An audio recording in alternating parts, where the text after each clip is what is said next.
Hi అండి, అందరికీ నమస్కారం. Welcome back to my channel Kalasri creations. ఈరోజు వీడియో ఏంటంటే, నేను నా పర్సనల్ లైఫ్లోని నేను ఏవైతే సిచ్యువేషన్స్ ఫేస్ చేశానో వాటి గురించి నేను మాట్లాడదాం అనుకుంటున్నాను. అంటే కొంతమందికి తెలియాలన్నమాట. ఏంటి అంటే, మన లైఫ్లో ఫస్ట్ ఒకటి మనం గుర్తుపెట్టుకోవాల్సింది ఏంటంటే, నేను ఎక్స్పీరియన్స్ చేసింది, మన లైఫ్లో ఏది జరిగినా దానికి ఒక రీజన్ అయితే ఉంటుంది. ఏది జరిగినా దాని వెనకాల పాజిటివ్ వెంటనే ఉంటుందండి. దాంట్లో నెగెటివ్ మాత్రమే కదా, పాజిటివ్ ఖచ్చితంగా ఉంటుంది. మనకేదైనా దొరకలేదు, మనకేదైనా మన వరకు రాలేదు అంటే హ్యాపీ ఫీల్ అవ్వండి. నిజం చెప్తున్నాను, చాలా హ్యాపీ ఫీల్ అవ్వండి. మనకి దానికన్నా బెటర్ ఆప్షన్ వేరే ఉందని, అంటే మనం లైఫ్లో ఏదైనా మనకి రాలేదు అనుకోండి, దానికన్నా బెటర్ ఆప్షన్ ఇంకోటి ఉంది. భగవంతుడు ప్లాన్ చేశాడు ఆల్రెడీ, అందుకే మనకి ఇది దూరం చేశాడు అనుకోవాలి. ఒకటి. రెండో పాయింట్ ఏంటంటే, లైఫ్ ఎప్పుడూ అందరికీ ఒకలా ఉండదండి. నేను టు బీ ఫ్రాంక్ చెప్తున్నాను. ఒకప్పుడు నేను చాలా సిచ్యువేషన్స్ ఫేస్ చేశాను. ఇప్పుడు అలా అని అది ఎలా కంటిన్యూ అవ్వట్లేదు. ఇప్పుడు బాగుంది, హ్యాపీగా ఉంది, అంతా ఓకే.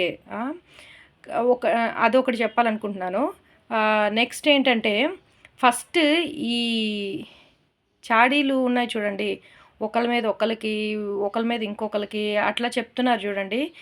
దయచేసి అలాంటి వాళ్ళు పీకేది ఏం లేదండి. నేను డైరెక్ట్గా చెప్తున్నాను, అసలు పీకేది ఏం లేదు.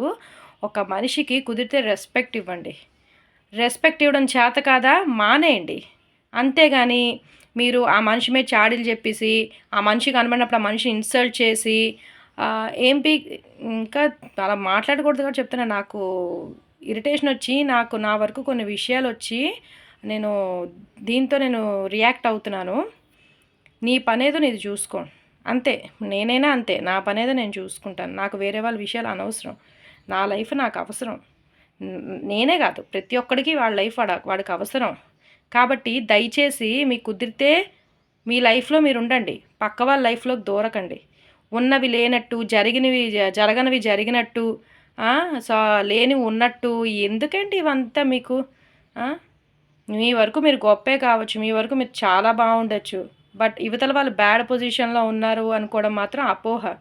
వాళ్ళ మీదకి ఏదైనా చాడీలు చెప్పేసి వాళ్ళని ఏదైనా చేసేద్దాం అన్నది మాత్రం ఫ్యాక్ట్ కాదు. అది దయచేసి ఇది గుర్తుపెట్టుకోండి. ఏదైనా మనకి జరిగింది అంటే దానికి ఒక రీజన్ ఉంటుంది. దానికోసం కంగారు పడకండి, భయపడకండి. బెటర్ ఆప్షన్స్ ఇంకా ఉంటాయి. అందుకే మన వరకు ఏది రాలేదని హ్యాపీగా ఉండండి. నేను రియల్ లైఫ్లో ఫేస్ చేశాను కాబట్టి చెప్తున్నాను. అందరికీ తెలిసిందే కదా. అంటే రీసెంట్గా మ్యారేజ్ అయిన వాళ్ళకి, లేదంటే రీసెంట్గా అప్పుడప్పుడే లైఫ్ లీడ్ చేస్తున్న వాళ్ళకి తెలియదు కదా. సో వాళ్ళ కోసం నేను చెప్తున్నాను. దేనికోసం భయపడకండి, ఏడవకండి. ఒకరిని హర్ట్ చేసాము అంటే పైన భగవంతుడు ఉంటాడండి, రిటర్న్ ఖచ్చితంగా ఇస్తాడు. ఒకరిని నువ్వు హర్ట్ చేసావు అంటే దానికి నువ్వు రిటర్న్ అనుభవించడానికి రెడీగా ఉండాల్సిందే.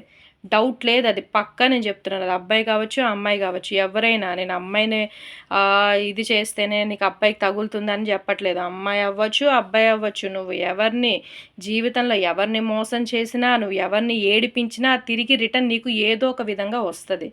కాబట్టి అహంకారం తగ్గించండి. అహంకారంతో నువ్వు లైఫ్ మొత్తం లీడ్ చేయలేవు.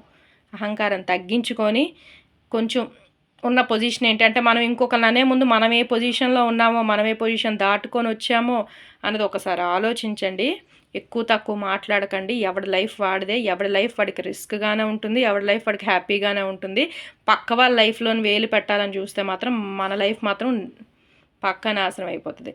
కాబట్టి డైరెక్ట్గా ఇది ఎవరికి ఏం అర్థం చేసుకుంటారో చేసుకోండి. నేను డైరెక్ట్గా చెప్తున్నాను. కుదిరితే మనిషికి రెస్పెక్ట్ ఇవ్వు, లేకపోతే ఊరుకో, అంతే. అంతేగాని నువ్వు పక్క మనిషిని గలీజ్గా చూడడం, తక్కువగా చూడడం చేయకు. నువ్వేమంత గొప్ప స్థాయిలో లేవు కదా. నువ్వు పక్కవాడిని గలీజ్గా చూడడానికి, పక్కవాడిని తక్కువ చేసి చూడడానికి నువ్వంత గొప్ప స్థాయిలో లేవు. గొప్ప స్థాయి అంటే ఏంటి? మహానుభావులు ఉన్నారండి గొప్ప స్థాయిలో. నువ్వు కోట్లు సంపాదించేసి నీ దగ్గర అవి ఉన్నాయి, బంగారం ఉంది, భూషాణం ఉంది అనుకుంటే అది గొప్ప స్థాయి కాదండి. అర్థమైందా? పక్క మనిషికి రెస్పెక్ట్ ఇవ్వండి, అప్పుడు ఆటోమేటిక్గా స్థాయి మనకు వస్తుంది. Thank you.